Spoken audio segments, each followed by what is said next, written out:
তুমি যতই সংসার ধর্ম করো না কেন, যতই সংসারের মধ্যে হাবুডুবু খাও না কেন, একদিন তোমাকেও ওই ভগবানের শরণে আসতে হবেই হবে। একদিন না একদিন তোমাকে আসতে হবে। তাই ভগবান আজকে ধুলাই গড়াগড়ি দিয়ে হে জগন্নাথ, হে প্রাণবল্লভ, যখন গড়াগড়ি দিয়ে কাঁদতে কাঁদতে মূর্ছিত হলেন, সেখানে উপস্থিত হলেন সেখানকার মহান পণ্ডিত বাসুদেব সার্বভৌম ভট্টাচার্য মহাশয়, যিনি ছিলেন রাজা প্রতাপ রুদ্র রায়ের রাজসভার সর্বশ্রেষ্ঠ পণ্ডিত, যার বড় অহংকার হয়ে গেছে, আমার মতো পণ্ডিত নাই, আমার মতো জ্ঞানী নাই। আমার গৌরী, আমার ভগবান শুধুমাত্র মূর্খকে কৃপা করেনি, দরিদ্রকে কৃপা করেনি, ধনীদেরও কৃপা করেছেন, পণ্ডিতদেরও কৃপা করেছেন। জগৎকে সবাইকে তিনি হরিনামে নিয়ে এসেছিলেন। যে সার্বভৌম পণ্ডিত অহংকারের বশে ভগবানকে চিনতে পারলেন না, বলে উঠল এ কেমন সন্ন্যাসী, যে কিনা ধেই ধেই করে নৃত্য করে, যে কিনা ধেই ধেই করে কীর্তন করে। ছি ছি ছি ছি ছি ছি, এর গুরুদেব বুঝে একে উচিত শিক্ষা দেয় নাই। ওরে কে আছিস, একে আমার ঘরে নিয়ে চল। বাসুদেব সার্বভৌম ভট্টাচার্য মহান পণ্ডিত, তিনি তার নিজের ঘরে নিয়ে গেছিলেন আমার নিমাইকে, আমার ভগবানকে। কি জন্য? বেদ বেদান্তের শিক্ষা দেওয়ার জন্য।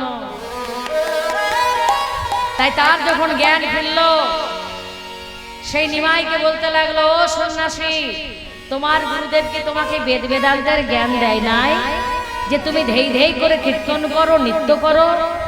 ভগবান কিন্তু মাথা নিচু করে রয়ে গেলেন। কেন না? তোমার সামনে যদি কোনো বয়োজ্যেষ্ঠ মানুষ থাকে, পণ্ডিত ব্যক্তি থাকে, সব সময় তোমার মাথাটা যেন নিচু থাকে। এটা ভগবানের শিক্ষা। হ্যাঁ, তোমার থেকে উন্নত যদি কেউ থাকে, সুপণ্ডিত থাকে, জ্ঞানী থাকে, তার কাছে সবসময় মাথাটা নিচু করতে হয়। এটা ভগবান শিক্ষা দিলেন, তাই মাথাটা নিচু করে রইলেন। এমন সময় সার্বভৌম ভট্টাচার্য বেদ বেদান্তের জ্ঞান দিতে শুরু করলেন। একদিন, দুদিন, 3 দিন, 4 দিন করে 7 দিন ধরে এই বেদ বেদান্তের জ্ঞান দেওয়া হলো। আর মহাপ্রভু ঠিক একই ভাবেই মাথাটা নিচু করে রয়ে গেলেন। পণ্ডিতের হঠাৎ মনে হলো, ও সন্ন্যাসী, তোমার মাথায় বুঝি কিছু ঢোকে নাই, তাই তুমি মাথাটা নিচু করে আছো? ও সন্ন্যাসী, তোমার মাথায় কি কিছু ঢোকে নাই? বারবার জিজ্ঞেস করছে। মহাপ্রভু তখনও মাথা নিচু করেই জবাব দিয়েছিল, অর্থাৎ আমার মাথায় কিছু ঢোকে না। তোমার লজ্জা করে না? তুমি জানো আমার কত নাম? আমি বাসুদেব সার্বভৌম ভট্টাচার্য। সারা ভারতবর্ষ তথা ভারতবর্ষের বাইরে থেকে কত কত ছাত্ররা আসে আমার কাছে শিক্ষা গ্রহণ করতে। আর তোমার মতো একজন মূর্খ সন্ন্যাসী যে ধেই ধেই করে নৃত্য করো, তোমাকে কি না আমি বেদ বেদান্তের জ্ঞান দিতে গেলাম, 7টা দিন আমার নষ্ট করে দিলে তো। ভগবান কেমন কথা বলেছে। ভগবান মাথাটা নিচু করেই মনে মনে ভাবছে, এই তো সুযোগ, এই সুযোগে আমায় কৃপা করতেই হবে। মাথা নিচু করেই ভগবান সেদিন 7 দিনের সমস্ত পাঠ ঝটঝট করে বলতে লাগলেন। আর কোথায় পণ্ডিত কি ভুল করেছে চোখে আঙুল দিয়ে দেখিয়ে দিলেন। যে সার্বভৌম ভট্টাচার্য আজ পর্যন্ত কারো কাছে মাথা নত করে নাই, এই প্রথমবার তার মাথাটা নিচু হয়ে গেল। সমস্ত অহংকার চূর্ণ বিচূর্ণ হয়ে গেল। মাথা নিচু করে শুধু কাঁদতে লাগলো, সন্ন্যাসী, তুমি কি সেই জগন্নাথ? এ জগতে কেউ নাই যে আমার ভুল ধরতে পারে। তুমি কি ওই মন্দিরের জগন্নাথ? আমাকে শিক্ষা দেওয়ার জন্য, আমাকে কৃপা করার জন্য, করুণা করার জন্য তুমি সন্ন্যাসী রূপ ধরে এসেছো। মাথা নিচু করে কেঁদে কেঁদে মনে মনে বলছে, হে জগন্নাথ, তুমি যদি এই সন্ন্যাসী হও, তাহলে কাল সকাল হতে না হতে ছটা হাত দিয়ে তুমি আমায় দেখা দেবে। আর যদি ছটা হাত দিয়ে দেখা না দাও, হে জগন্নাথ, আমি প্রতিজ্ঞা করলাম কালকেই আমি আত্মহত্যা করব। ভগবান চমকে উঠলেন, আত্মহত্যা মহাপাপ। আর যে কিনা এত বড় পণ্ডিত, যার এত নাম, যার এত জ্ঞান, যার এত যশ, না না না না না না, আমি তাকে আত্মহত্যা করতে দেব না। আমি তো সব কথাই জানি। অন্তর্যামী ভগবান সারা রাত্রি ধরে কখন কৃপা করবেন ভাবতে লাগলেন। আর সার্বভৌম ভট্টাচার্য সারা রাত্রি ধরে শুধু কেঁদে নয়ন জলে বুক ভাসালেন, তুমি কি আমার জগন্নাথ? কাল সকাল হতে না হতে ছটা হাত দিয়ে দেখা দেবে তো প্রভু? আর যদি দেখা না দাও, আমি আত্মহত্যা করব। ভগবানও কাঁদছেন, ভক্তও কাঁদছেন। দেখতে দেখতে যেই না সকাল হয়েছে, সার্বভৌম ভট্টাচার্য মহান পণ্ডিত স্নান করে মন্দিরে গেছে।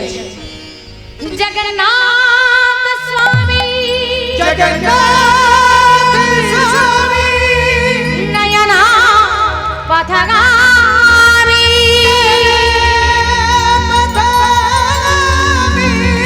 ভবতু মে, ভবতু মে, ভবতু মে, ভবতু মে। হে জগন্নাথ, হে প্রাণবল্লভ, আমি বাসুদেব সার্বভৌম ভট্টাচার্য, আমার বড় পাণ্ডিত্যের অহংকার আজকে সব চূর্ণ বিচূর্ণ করে দিলে তো।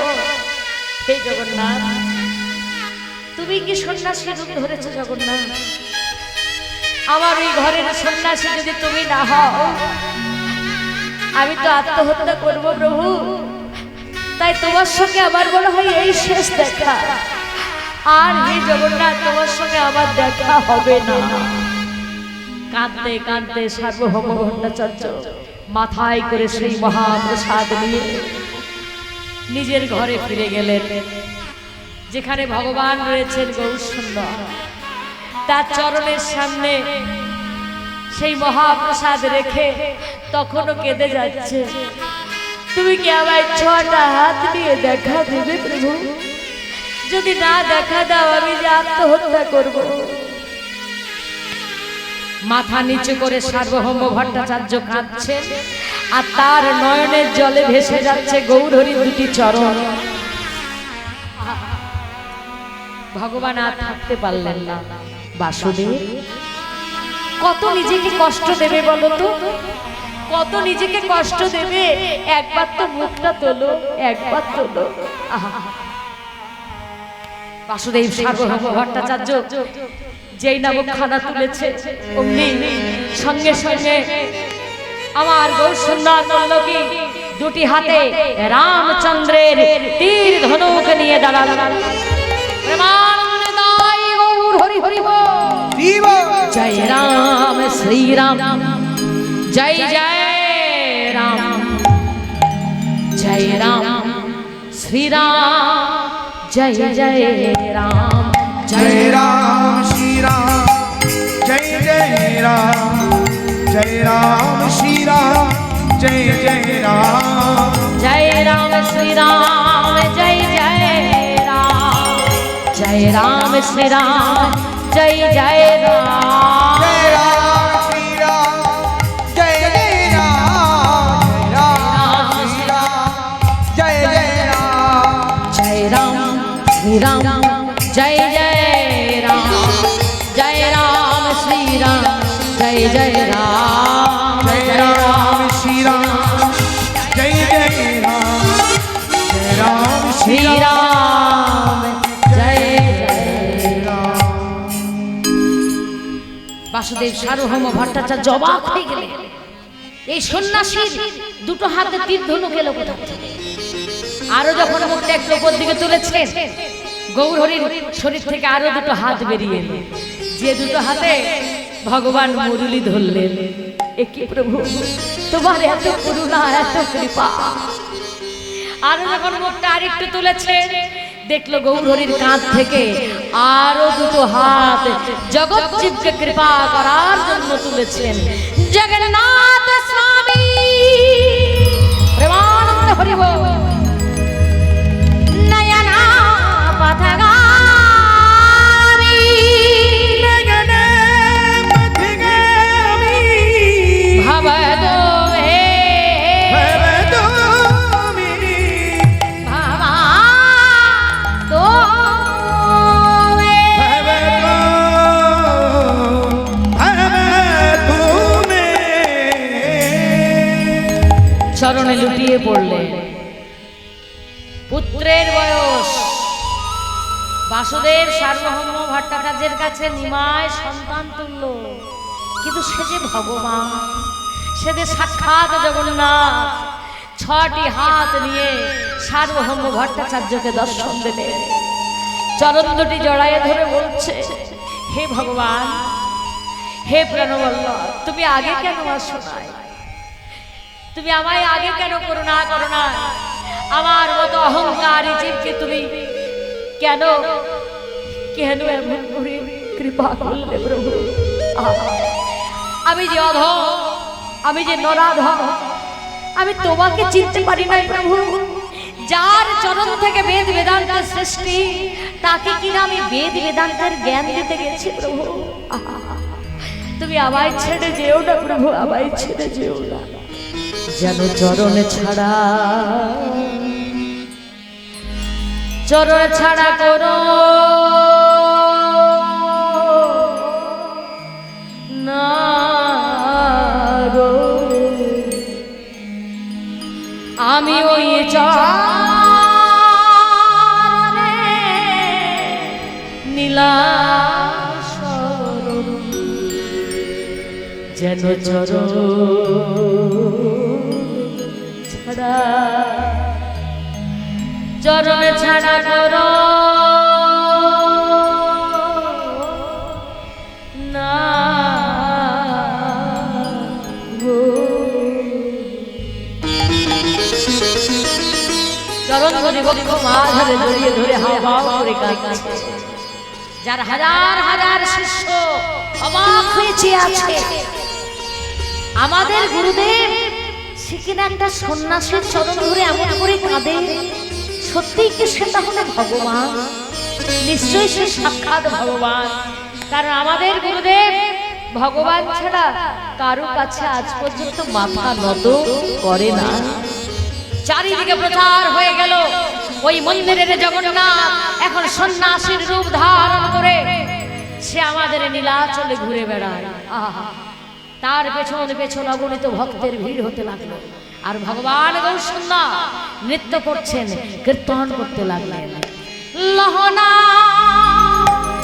যমুনা কৃষ্ণ না মধুর না, লহনা কৃষ্ণ না মধুর না হরি না।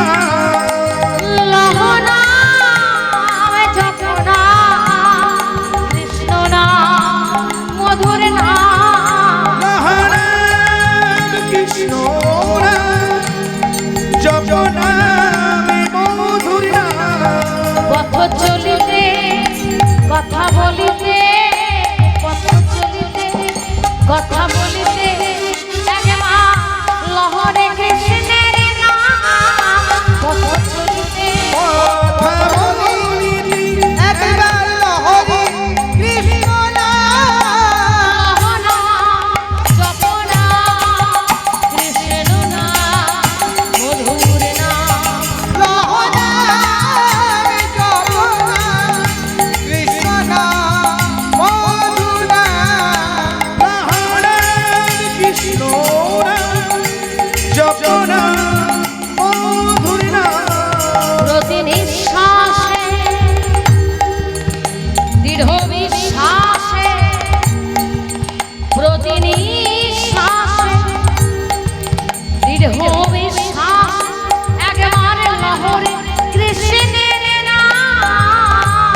ভগবান চলেছেন হরিনাম করতে করতে কোথায় নীলাচলে সেই পরিধামে হাজার হাজার মানুষের ভিড় তার পেছনে।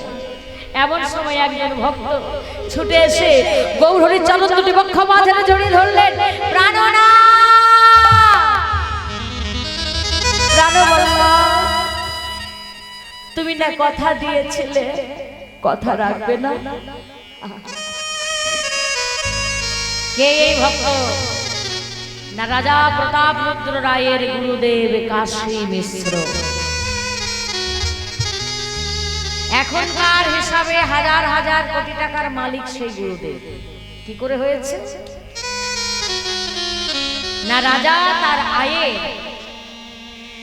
25% গুরুদেবকে দান করেছিলেন, 25%। এটাই হচ্ছে জগতের নিয়ম। ভগবান বলছেন তুমি যদি সত্যি ধার্মিক হতে চাও, তুমি যদি সংসারে সুখ পেতে চাও, শান্তি পেতে চাও, তোমার রোজগারের 25% তুমি ভগবানের চরণে অবশ্যই দান করবে। ভগবানের নামে যদি আমরা দান করি বাবা, তাহলে আমাদের বাকি 75% আয়ে সমস্তটাই কিন্তু সুরক্ষিত থাকবে। যেমন গভর্নমেন্টকে ট্যাক্স দিতে হয় বাবা, গভর্নমেন্টকে ট্যাক্স দিলে তবে বাকি টাকাটা আমার সুরক্ষিত থাকে। গভর্নমেন্ট কখনো আমার কাছ থেকে দেবে না, তাই তো? যেমন জমিতে চাষ করতে গেলে ওই আড়ের মধ্যে একটা আল রাখতে হয়, ফাঁকা রাখতে হয়, না রাখলে বাবা পুরো আড়টাকেই খেয়ে দেবে, তাই না? সবটাকে জলের তোড়ে ভাসিয়ে নিয়ে চলে যাবে, সব ধুয়ে চলে যাবে, কিছুই থাকবে না জমিতে। ঠিক সেরকম জীবনে তুমি যত রোজগার করবে করো, কোটি কোটি টাকা রোজগার করো, কিন্তু তোমার রোজগারের 25% মানে 25% তুমি যেন ভগবানের চরণে দান করতে পারো। ভগবানের চরণে দান না করলে বাকি 75% পয়সা, 75% আয়ের সম্পত্তি তোমার কোনোমতে সুরক্ষিত থাকবে না।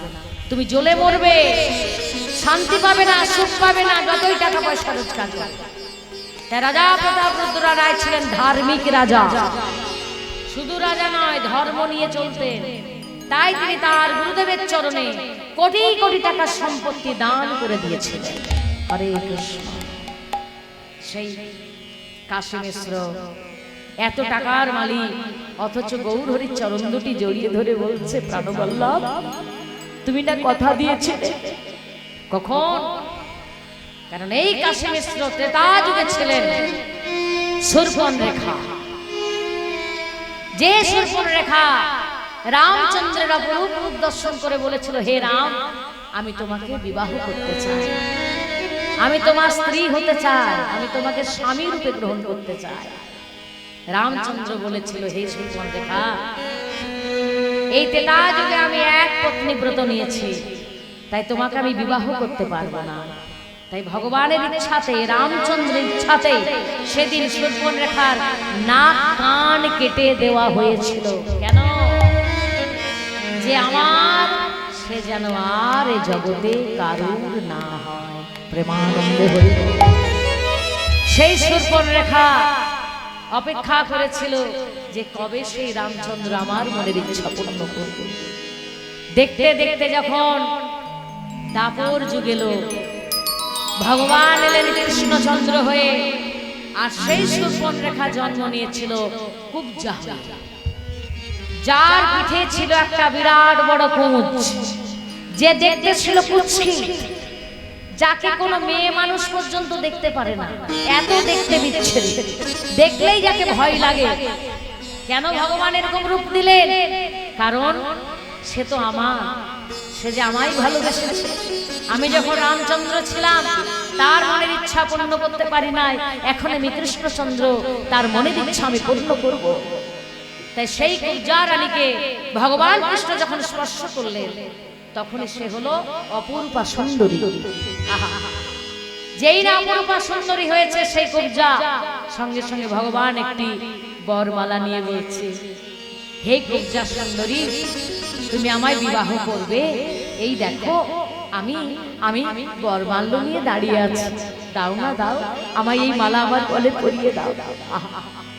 কুব্জা চিন্তা করছে, আমার মতো কুৎসিত, যাকে কোনো পুরুষ তো দূরের কথা, কোনো মেয়ে মানুষ পর্যন্ত দেখতে পারে না, আর তুমি এত সুন্দর একজন পুরুষ, তুমি কি না আমায় গ্রহণ করবে?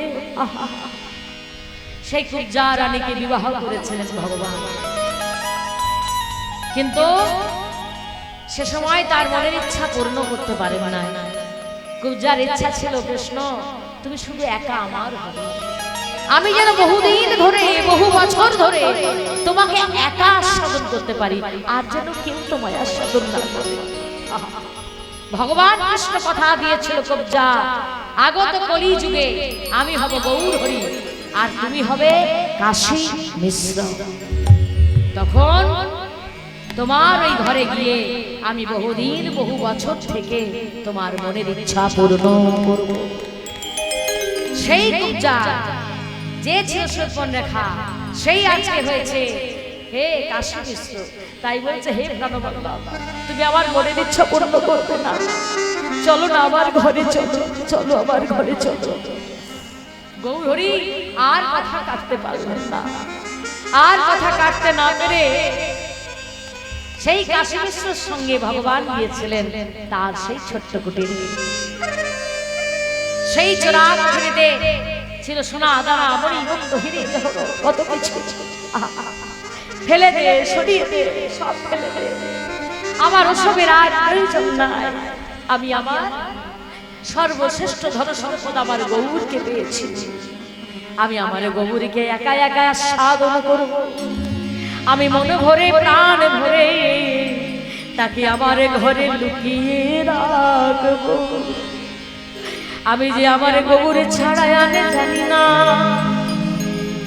ও হে গৌর সুন্দর, তুমি আমার হও, তুমি আমার হও, তুমি আমার, তুমি আমার হও। সেই কাশী মিশ্র তার নিজের ঘরে সেই চোরা কুটিরিতে তার জীবনের শেষ 12টি বছর ধরে লুকিয়ে রেখেছিলেন। হ্যাঁ, 12 বছর ধরে মহাপ্রভু আমার গৌর হরি নিজেকে নিজে আস্বাদন করেছেন। কইছন রাধা প্রেম, কইছন মধুরী, কইছন সুখে তু ভোর, এই তিন বঞ্চিত ধন ব্রজে না হইল পুরন ভাবিয়া না পাই।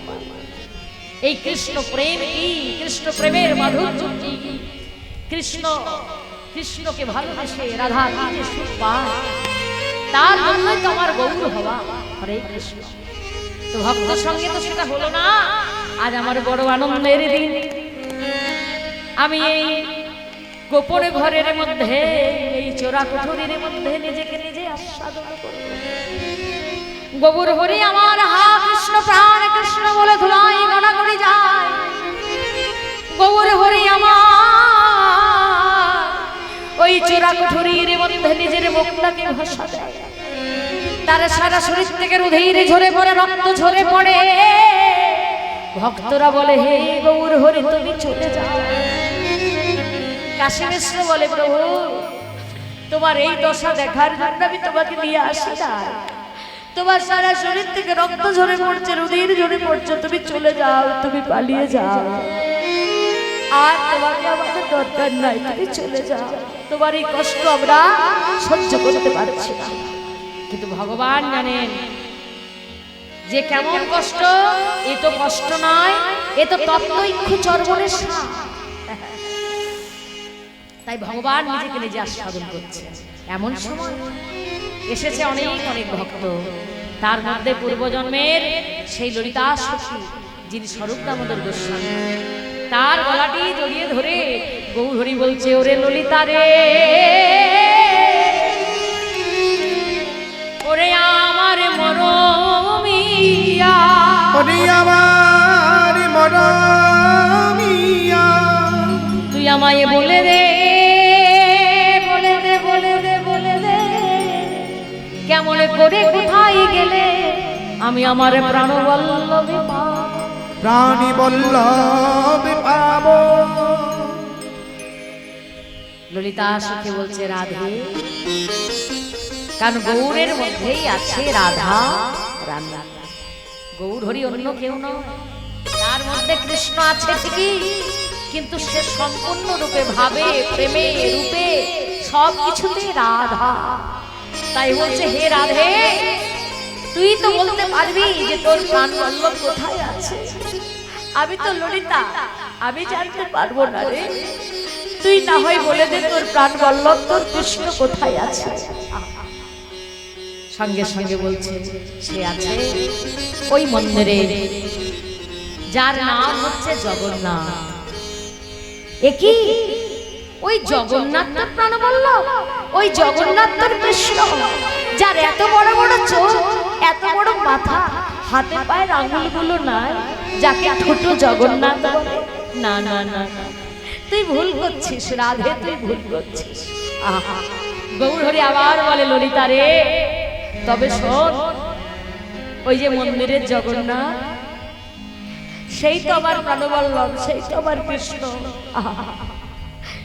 কি করে হয়েছে জগন্নাথ, তবে শোন। আমার কৃষ্ণ হচ্ছে দ্বারকাধীশ কৃষ্ণচন্দ্র, রাজার রাজা কৃষ্ণ, মহারাজা কৃষ্ণ। তার রানী কটা? 16,108 জন। কি রে, এতগুলো রানী? বলছে হ্যাঁ। ও মায়েরা, আমাদের ঘরের ছেলেরা যদি একের বেশি দুজনকে বিবাহ করে, আমরা তাকে বলি ছি ছি ছি ছি, ছেলেটা ভালো না, বলি না? কিন্তু ভগবান বিয়ে করেছেন কতজনকে? 16,108 জন। ভগবান কি নিজের ইচ্ছাই করেছেন? বলি না, ভক্তের মনের ইচ্ছা পূর্ণ করাই ভগবানের একমাত্র কাজ। ভক্ত যেটা বলে ভগবান সেটাই করে, তার যতই কষ্ট হোক না কেন। 8 জন রমণীকে ভগবান বিবাহ করলেন বিভিন্ন কারণে, যুদ্ধের কারণে, বিভিন্ন সম্পদের কারণে, ইচ্ছা পূরণ করলেন। কিন্তু 16,100 জন, এই 16,100 জন রমণী ছিলেন অপূর্ব সুন্দরী। আহা, যাদেরকে হরণ করেছিল নরকাসুর, হরণ করে চুরি করে তাদেরকে, তাদের উপর অত্যাচার করে কারাগারে বন্দী করে রেখেছিল। জলও দেয় না, খাবারও দেয় না। দেখতে দেখতে সে অপূর্বা সুন্দরী রমণীগুলো হয়ে গেল টিকটিকি গিরগিটির মতো করছে, হাতে পায়ে হেঁটে হেঁটে চলে, শরীরে তাদের ক্ষমতা নাই হাঁটার মতো না। এসো প্রাণ না হে হে, তোমার দিবস রজনী জাগিয়া রয়েছি, জানি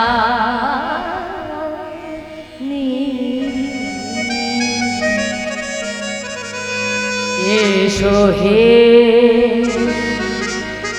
এসো হে এসো হে প্রাণনাথ। 16,100 জন রমণী মিলে ভগবানকে ডাকতে লাগলো। মোরা জানি না ভজিতে, জানি না সাধিতে, জানি না সেবিতে, জানি না উচিতে, শুধু তোমার লাগিয়া দিবস রজনী, জানি শুধু কাঁদিতে। এসো হে এসো হে এসো হে প্রাণ।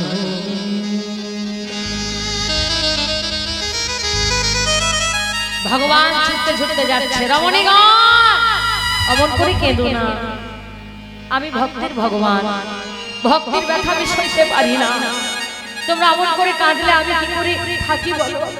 ভগবান নিজের রাজ্য ছেড়ে দিয়ে ছুটতে ছুটতে ছুটতে ছুটতে সেই কারাগারের সম্মুখে গিয়ে দেখে কতগুলো টিকটিকি গিরগিটি ওই কারাগারের মধ্যে বুক ঘষড়ে ঘষড়ে দিয়ে চলছে। কৃষ্ণ প্রাণবল্লভ তুমি এসেছো, আমরা ছিলাম অপরূপা সুন্দরী, কি দোষ ছিল আমাদের, আমরা তো কোনো অন্যায় করি নাই, কোনো অপরাধ করি না, কেন আমাদের এমন সাজা পেতে হলো? ওই নরকাসুর আমাদের উপর এমন অত্যাচার করেছে, এই সংসারে কোনো পুরুষ আমাদের গ্রহণ করবে না, এমনকি আমাদের মা বাবাও সংসারে আর তুলে নেবে না।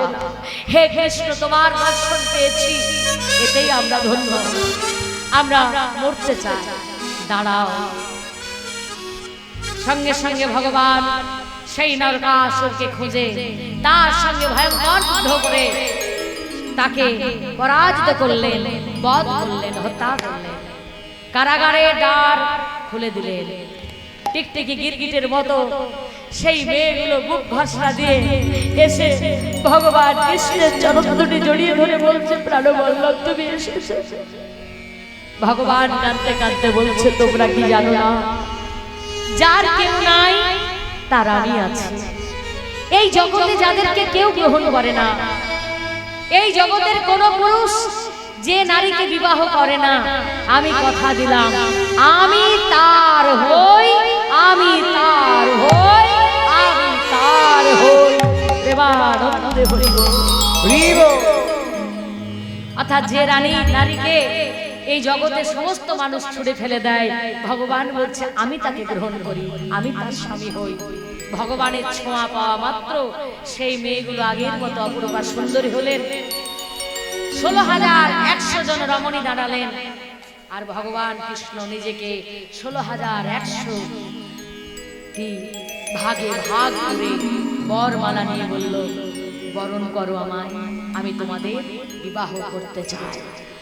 সকল রমণী দেখছেন কৃষ্ণ একা আমার, কৃষ্ণ একা আমার কাছে দাঁড়িয়ে আছে বরমালা নিয়ে।